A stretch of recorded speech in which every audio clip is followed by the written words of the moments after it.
Radhe Radhe.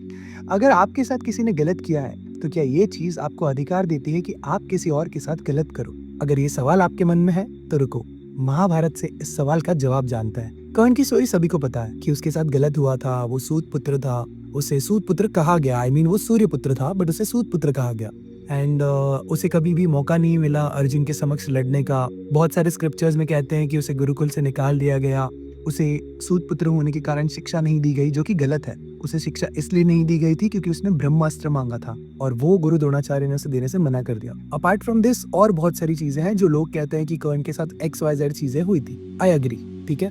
But भगवान श्री कृष्ण का क्या? भगवान श्री कृष्ण का जन्म हुआ था जेल में। बचपन से जवानी तक वो सिर्फ राक्षसों को मार रहे थे। उन्होंने जिससे प्रेम किया, यानी कि राधा रानी से, उन्हें त्यागना पड़ा। अपनी माता जिनके साथ वो 14 वर्षों तक रहे, बड़े हुए, उन्हें भी त्यागना पड़ा। उनकी खुद की माता यानी कि देवकी, वो 14 वर्षों तक जेल में थी, तब वो राक्षसों से लड़ रहे थे। एंड जब सब कुछ हो गया, वो मथुरा गए, तो वहां पर भी जरासंध ने आतंक मचाया और उन्हें द्वारका जाना पड़ा। जब द्वारका पहुंच के द्वारकाधीश बने, तो फिर कुरुक्षेत्र से बुलावा आ गया। धर्म की रक्षा हेतु कुरुक्षेत्र में युद्ध लड़ा, वो भी बिना शस्त्र उठाए, अर्जुन की सहायता की।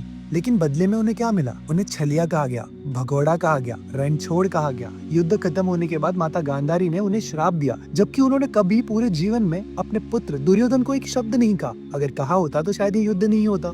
अंत में अगर दोनों के जीवन में कंपैरिजन करें, तो कर्ण के पास चॉइस थी कि वो रुक सकता था। जब दुर्योधन ने उसे अंग प्रदेश दिया और अंग राज बनाया, तब दुर्योधन ने उसके ऊपर कोई एहसान नहीं किया था। दुर्योधन सदैव चाहता था कि कोई अर्जुन के समक्ष खड़ा हो और दुर्योधन का पक्ष ले। कर्ण वाज द वन, क्योंकि कर्ण को खुद को प्रूव करना था। उसके अंदर एक लालसा थी कि खुद को सर्वश्रेष्ठ कैसे बता सके, और दुर्योधन के थ्रू उसको वो मौका मिला। तो उन दोनों की फ्रेंडशिप तो थी, कर्ण लॉयल तो था। बट क्या ये वाइसा वर्सा केस नहीं हुआ? यानी कि दोनों का इक्वल फायदा नहीं हो रहा था उससे? अगर वो रुकता और वो दुर्योधन का साथ नहीं देता, क्योंकि दुर्योधन तो अधर्म कर रहा था, क्योंकि कर्ण ने उसे वचन दे दिया था। याद रखना, क्योंकि कर्ण ने उसे वचन दे दिया था। इस एक वचन की वजह से जब श्री कृष्ण कर्ण के पास गए थे और उसे ऑफर किया था कि तुम पांडवों की ओर आ जाओ युद्ध लड़ने के लिए, उसने श्री कृष्ण से कहा कि मैं दुर्योधन को वचन दे चुका हूँ और अब मैं दोस्ती से पीछे नहीं हटूंगा, which is a good thing. But क्या गलत व्यक्ति का साथ देना, उसके अधर्म का भागीदार बनना और मृत्यु को स्वीकार करना अपने दोस्त के लिए, क्या ये सही है? तुम नीचे कमेंट सेक्शन में बताना, क्योंकि अगर मैं कुछ बोलूंगा तो कर्ण के फैंस को बुरा लग जाएगा। ना तो सेकेंडरी थिंग,